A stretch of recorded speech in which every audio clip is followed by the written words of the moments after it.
Good evening and welcome to Chasing the Facts. I'm Sam Chase, your host, and today is October 27th, 2022. We are just about 2 weeks away from the state election in November, and with us this evening is Simon Cataldo. Welcome, Simon. Thanks, Sam. Glad to have you on the show. Simon is a candidate for state representative from the newly drawn 14th Middlesex District, and we'll get into it very shortly, but just a couple of things I do want to say for the audience. Simon is the Democratic candidate, and we did reach out to Mr. Rod Cleaves, who is the Republican candidate, and we were unable to get him to appear on the show. I just want folks to know that because we try to provide equal access here. And also, for the benefit of the audience, we have 3 representative districts that encompass the town of Chelmsford. Simon is running for state rep for the 14th Middlesex District, which includes Chelmsford precincts 7, 8, 9, 10, and 11, precincts 1, 2, 6, and 7 in Acton, 1, 2, and 5 in Concord, and all of the town of Carlisle. The 16th Middlesex District, the candidates are Rodney Elliott, Democrat, Carla Miller, Republican, and those precincts in Chelmsford are precincts 1, 2, 3A, 5B, and 6. So that's a total of 4 precincts if you add the A's and B's together. And then the third district that involves Chelmsford is the 2nd Middlesex. The candidates are incumbent Jim Arciero and the challenger on the Republican side, and I hope I'm going to pronounce his name correctly, Dr. Raymond Xie, I think. It's Xie, that's how he spells his name. So anyway, that's precincts 3B, 4, and 5A, which is the equivalent to 2 precincts in town. So Simon, should you be elected, you will have the largest number of Chelmsford residents. You will be the person who is representing the largest number of Chelmsford residents because of the precinct shift. So why don't we start by talking a little bit about that and the fact that your opponent, Mr. Cleaves, is a Chelmsford resident. And a lot of folks in Chelmsford are of the opinion that we ought to have a Chelmsford person representing us at the state legislature. So I think going into your candidacy and your campaign and everything, that's something that perhaps, I don't know if you've thought of that or not. I know you've done an awful lot of work in Chelmsford, so we'll just let you go with that. I heard that a lot at the beginning, middle, and end of the campaign, Sam. And one of the ways that I tried to address that is by being here a lot and doing that work. We knocked on over 30,000 doors so far. As in part the of in the whole district? In the district, yeah. About 8,800 in Chelmsford. Oh my Lord. And so I was there, and I went to the people where they were and talked to them about what they cared about. And at least in the primary, it turned out that pretty overwhelmingly, people didn't just choose based on the person who lived in their town. We had a good candidate in the primary, Pat Wojcik, who has served several terms at the select board, and she earned a little bit less than 40% of the votes. She beat me by about 100 votes. And so the other candidate from Acton, Vivian Burchell, and I, together we earned the lion's share of the votes. So I think that at least in the primary, most voters aren't just voting based on who lives in their town. And I think there are good reasons for that, one of which has to do with the effectiveness that is required to be in this role. It's not just about what town you live in. And Sam, anybody who watches your show knows that the people who live in Chelmsford, including leaders who live in Chelmsford, they don't all agree on everything. So it's not. I'll say it isn't so.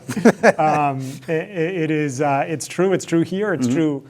It's true of every town. I think people in Chelmsford and voters in Chelmsford, and just like everywhere in the district, they're looking for a strong representative who is going to be effective to address the challenges and the needs that we have in this community. And those are significant. You don't need to live here for 40 years to know that Chelmsford is not getting its fair share in terms of Chapter 70 funding for public schools, and that it is affecting not only the people who use the schools, their parents and grandparents, it's affecting the fiscal health of the entire town and the town's ability to serve all of its residents in every single line item, because education is the biggest line item. So you don't have to live here, as I said, for decades and decades to understand that. The question I think people are asking and what they want to know is who's going to be effective in serving the town's needs. And I've been making the case that that's going to be me. That case was made in the primary effectively, and I think we're making it now in the general. My opponent and I in this general election, we disagree on a lot of things, and one of them is funding for public schools. My opponent thinks that we're spending too much money on public schools.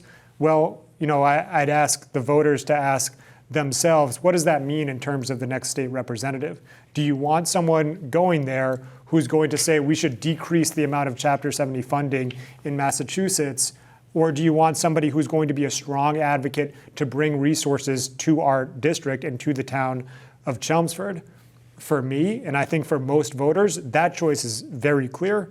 We should have somebody who is going to be a strong advocate to bring resources to this community, not go in there and slash everything and leave the town holding the bag, because that burden is going to fall on the property taxes if the state is not an effective and strong fiscal partner. Well, I think that's right, and I don't want to speak for your opponent, but my understanding, obviously, he's has a much more conservative point of view on just about everything, and I understand. I think people understand that, and that's fine. But probably when he's talking about cutting money, he's probably talking about local taxes. All right, but to your point, it's all related. All right, so if your property tax goes down, maybe that's a good thing, and now there's less money for the school, but it's going to be made up at the state level in some way or another, okay? And whether it's Chapter 70 or some other, we're going to pay anyway. So if you're paying state income tax, you're going to pay, whether it comes from property or it comes from income or it comes from some other allocation, as if question 1 passes, some of it's going to come from that. Right. Am I wrong? Right. That's right. All right. So I think, and I guess I feel strongly about it too. I can't fathom anybody advocating for less support for public education. I don't care what it is, whether it's charter schools, whether it's your public school system, whether it's your it doesn't matter. I don't think that's where most of us want to be, is less support for education.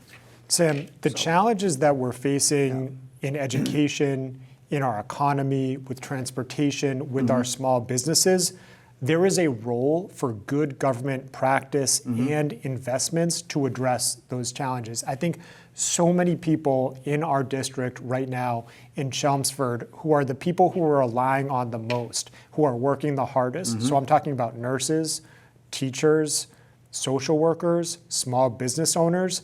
They feel like they're giving all of themselves and have been through this pandemic, and as the pandemic has eased, and government's not doing enough for them. I've talked to so many small business owners who cannot find workers because in Massachusetts, we don't have an education system that is well aligned to the workforce needs that we have in Massachusetts, whether it's barbers or restaurants or tech or construction.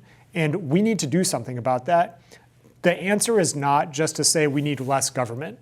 That's not enough. It's not a that And is it's not even not to an say answer that's and it's allowed. not even to say we need more money. Okay, it's Right. it's a more holistic approach. That's and you're the absolutely first right. candidate I think I've ever heard articulate that, and it's obviously basic sense. The economy is going to dictate what you need in terms of economic support, workforce, or whatever, and the educational system ought to be aligned somehow with that. I mean, that's really what you're saying. Sam, there was a hearing in the legislature recently about some of the safety issues that we've been seeing and safety problems we've been seeing with public transport.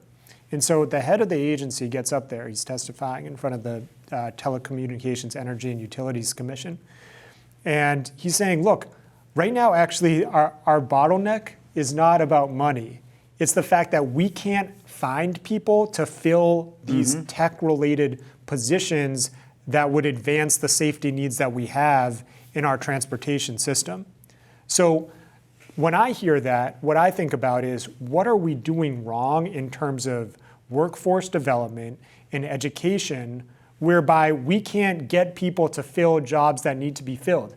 Meanwhile, we're going potentially into a recession. We have significant economic issues. People are having trouble paying their bills. People need good paying jobs. Those jobs are out there, and we can't find the match. Again, this is not a time to say, let's just ease off government because there's nothing to do. We have things to do. We need to support vocational education in our schools. We have successful workforce development programs that are run by the state and that are partnered with communities that need to be supported and expanded. We need to make sure that we are teaching our young people and preparing them, and people who are transitioning into different jobs, to fill those workforce needs. And again, Sam, small business owner after small business owner. I was just actually talking to a construction worker up in the North Shore. I was there taking care of some things at my mom's house earlier this morning. And he's been in this business along the I-28, the 128 corridor for decades and decades and decades. He built the house I grew up in Concord. And he's just telling me that they can't find anybody.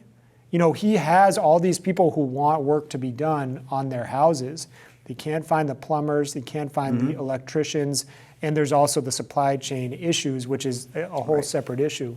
But Sam, when I hear that, again, I think this is an area where government needs to step in and help. If we want to help people be entrepreneurial, put food on their tables, and also believe in government and believe in the power of government doing good things, then we need to address this. I feel it's actually really urgent, because across Massachusetts and across the country, I think we're seeing a decreased level of trust in government. And no question about it. And as a result, I think there's real fraying of our democracy. To me, that's worrisome and dangerous. My kids, as you know, are 2 and 4 years old. I want them to grow up in a place that is economically vibrant, where people believe in their local, state, and federal government. And they believe that if they work really hard, especially in the jobs that we need, nurses, teachers, technicians, construction workers, pipe fitters, especially if they do those and they devote their lives to doing that work, that they're going to be economically rewarded and secure. And again, I think government has a big role in that. Well, you're not going to get any disagreement from me on that, okay? And that to me is just common sense, and it's also forward thinking. And I think what we're missing from a lot of our politicians today is forward thinking. And you've just articulated something that tells me that you're looking ahead to the next steps, and you're linking things logically as to how we need to get there. And I think, that's what people want in their local officials. That's what they want, So you've said, when we started, you said you had knocked on, was it 8,800 doors? In Chelmsford. In Chelmsford. Yes. In Chelmsford. And this is, how much of that was by way of bicycle? For me, all of it. So to be clear, our team, we had a lot of volunteers, including a lot of volunteers in Chelmsford, some in the high school, some who were too young to vote even. That's okay. And they were knocking on doors, handing out flyers about the campaign. And some people remarked that we had been to their houses 3 or 4 times. So sorry, but thank you for voting. That's okay. And so we really worked hard and pounded the pavement. As you mentioned, I was on my bike the whole time, more efficient and greener, and got to talk to more people that way. Great exercise too. Great exercise too. And there are some great neighborhoods to do that in Chelmsford. Your neighborhood, Sam, I was there a bunch of times, and others. They're the safe streets, quiet, beautiful neighborhoods where I could just get to a lot of doors, lot of doors during an 8-hour period. And you had a pretty good reception. The reception was really good, and people were really happy to see a candidate come to their door and ask them what they cared about. That's what they want. Yeah. People want to be asked for their vote. This is what I've found out. And if you can connect with an actual voter, I think you're you're halfway there. And of course, if you if they form a favorable impression, they're going to tell other people. Yep. You know, it's a multiplier effect. So I think, you know, you've done an outstanding job. I've never seen anything like it. I mean, focusing on your primary activity. You know, every time I turn around, Simon is in Chelmsford, okay? Or I've talked to somebody who said, oh, I just met Simon Cataldo. He's everywhere. You know, are you sure there's only one? And this is what people were saying. So to me, people say they get tired of seeing the politicians, but to me, if a politician or a would-be politician shows that kind of enthusiasm, I think you've got a pretty good indication of how that person might behave once they're elected to office. You know, and I think that's what people are seeing in your campaign. So you're going to have, I don't know, I didn't bother to do the math, but it's significant. So you've got 5 precincts in Chelmsford, which is about, what, roughly 45% of the town. So you're going to be focused, a lot of your effort is going to be focused on Chelmsford. So why don't you talk about that a little bit? You've already have, but also how that relates to your responsibilities to your other constituents.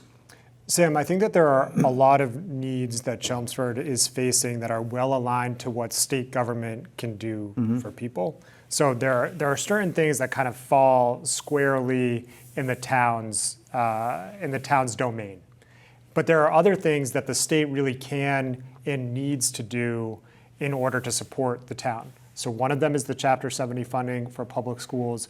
Another of them has to do with water quality, and this is an emerging issue in Chelmsford and the rest of the district. And it's a regional issue, and I think there's a real opportunity for the state to come in and support us, both in terms of basic water infrastructure about where water can go, but also in terms of water pollution. There's a significant PFAS challenge here in Chelmsford. I was actually just at the dog park judging a Halloween dog, I saw that, yes. HOWL, Halloween dog contest. And so, but I was talking to the folks who run the dog park there about the PFAS that was discovered and how they dealt with that as part of that project.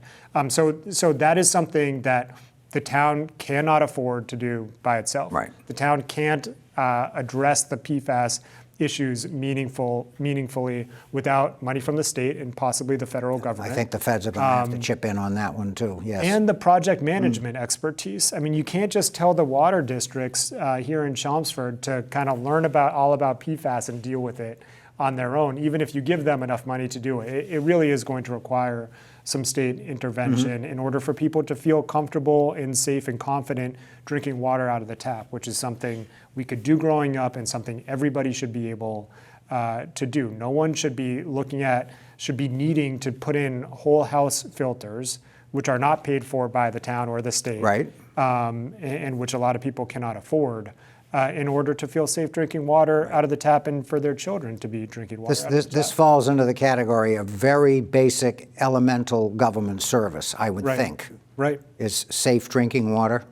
Something, as you said, when we were younger, we all took for granted. Now we really can't do that anymore. And with that challenge comes an opportunity, Sam, because if we can show as state government in partnership with our local government that we can actually come in and fix something, then I think people are going to be more likely to vote, more likely to volunteer and run for local office. Well, first they might be amazed, okay, but after you get past that, I think you're absolutely right. Yeah, and you know, you can point to well, even in our district, in our locality, you can point to things where the local representation has been effective, okay, as far as it goes, but with the opportunity now is we'll be going from 4 reps down to 3. So there should be a little bit better focus. And so you will be working with the other 2 folks, okay? That's right. And how do you see that unfolding in terms of how you're dealing with Chelmsford? Well, I'm going to leave the political punditry to others. That's a good idea. And I won't be making any predictions. What I'm very confident in predicting is that I will be very happy and I hope effective at working with whoever folks in precincts 1 through 6 choose to be their state representative. To me, it's really not, that is not ideology dependent, because there are needs that the people in Chelmsford have that have nothing to do with politics. It's the things that we've been talking about so far, in my view. And so while I may have my preferences about who I'm ultimately working with, whoever it is, I am going to work to form good relationships with those people and collaborate them for the benefit of the district. This seat that I'm running for in the 14th Middlesex, it belongs to the people. And I think that's something that I need to be constantly reminding myself of that. Others should remind me of that if I win. And that's what this is all about. And so I can't let anything get in the way of that. And I'm looking forward to working with whoever it is. Chelmsford's not the only town that's split in this district. Correct. So whoever wins this seat will be working with the rep from Sudbury and the rep from Acton. And they work with reps in other towns as well. We have a history in Massachusetts of gerrymandering. Gerrymandering was invented in our Commonwealth, and unfortunately, we've stuck very true to our roots. It's not the right thing to do. It is really, I think, one of the low points of our state politics that we've cut towns up the way that we have. The town I live in, Concord, was sliced up for the first time since the American Revolution It's unbelievable. in 2020. Yeah. And it makes absolutely no sense. And it weakens people's ability to advocate. And to your point, I mean, the cynicism of politics, people look at the gerrymandering that has occurred over the last 30 or 40 years, and they say, you know what? These fellas, they draw their districts to suit themselves, to bolster their political viability. I mean, that's the impression that people have. And when you look at those lines, and some of them look like snakes and camels and whatever else, yeah, I mean, that's a pretty sound conclusion, I think, to draw from that. I think people have that impression because people aren't stupid.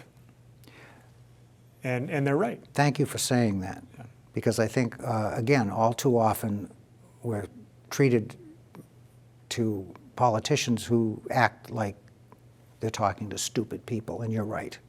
People aren't stupid. They really aren't, you know. And I even have to remind myself of that every once in a while at my age. I mean, I sit in our town meeting and I think, well, you know what, this is a pretty technical issue. They're not going to get it. You listen to some of the discussion and you say, yeah, they do understand. People are smart. They really are. And once they decide to engage themselves, I think over the long haul, they generally do the right thing. That's been my experience anyway. So I think you're stepping into a good situation. So what we used to do, and I haven't seen much of this in the last 10 years, but years ago, the state reps and the state senator would periodically meet with the select board in a public meeting, maybe 3 or 4 times a year. I think we used to do it quarterly. And there may have been an issue that we wanted specifically to discuss, but generally the reps left it open and they would spend as much time as we wanted to spend, and we would pick their brain and they'd inform us as to what was going on in the legislature and so forth and how it relates to our district. So do you plan on doing that kind of thing once you get elected? First of all, any excuse to spend time with all 5 select board members, I'll take it. So good answer. Good answer. yes, I've been attending and or watching select board meetings for about a year, and will be very glad to be invited to participate in any way that the chair and the rest of the select board wants me to. It's their decision and their meetings, but I hope to participate to the extent that they find that helpful. One of the things that Corey Atkins did, and this is actually an idea that Pat Wojcik brought up during her campaign that I'm eager to take if I get elected, which is Corey, Representative Atkins, who held the seat until 2018, she brought together members of the various select boards and kind of reported out on what was happening in the legislature. And that's a practice that I'd like to restart. There's one practice that, I think the Chelmsford Select Board is probably the best that I've seen of any of the towns in formally communicating their desires to their state reps. And we've had a history. When I was on the board 15, 16 years ago, we did it. So that's been a long-standing tradition. Yes. In Chelmsford, and a lot of it, when that started, was driven by the town manager at the time. But I think they just got into the habit of doing it, and it's a good thing. And they even go so far as to make specific earmark requests, which I love that. And if I'm elected, I don't know how many of those I'll be able to satisfy, but at least that gives me or whoever is elected something really tangible to say, this is what the residents in my district want. They're speaking through their elected members of the select board. Please, let's satisfy that need. And you can be sure you won't get anything if you don't ask for it. That's right. All right. So yeah, the communication needs to be constant, and I think over the last 10 or 12 years, I think we've been lacking in that area. So I'm looking forward to seeing, and I think we have a better shot at it with 3 versus 4. State reps, so I'm looking forward to that. So putting on my conservative hat for a minute, because this is a concern. I mean, we've talked about the needs and especially as it relates to education and so forth, and a lot does need to be done. But of course, the cost of doing business weighs heavily with a lot of people in town. Are there any areas in state government where you think we can economize and bring some relief to the taxpayer? Yes, and there's an important economic development bill that's been proposed, and I think it's going to pass, and I think that it takes the right approach to tax relief. So this particular economic development bill, it's been on hold ever since Governor Baker triggered the 62F law, which is going to give about $2.94 billion back to taxpayers. It was part of a ballot initiative that was passed back in 1986 and was still on the books when we had this approximately $6 billion surplus. But part of the rest of that money is going to go towards an economic development bill that does many things, and one of it is targeted tax relief for child care tax credits and seniors. And I think we should be looking at other things too in terms of, for instance, energy, the cost of energy, in relieving that not only for low income, but expanding it up the ladder to middle income people as well. I think a lot of folks are going to need that. I was expecting a question like this, and I looked back at the state budgets, starting with the fiscal year 2023 and going back to the early 2000s. And I noticed that actually, taking into account inflation, the budget has been very constant over the past 20 or so years. It actually dipped a little bit under the Baker administration. In terms of a constant dollar value. That's yes. right. That's right. So, I think what we need to look at is when we did have this surplus in the last year, the last fiscal year of revenue, where was that money coming from? It was coming from 2 main sources. One was capital gains taxes. So wealthy people's stocks did well that year. And the other was commercial taxes and commercial profit.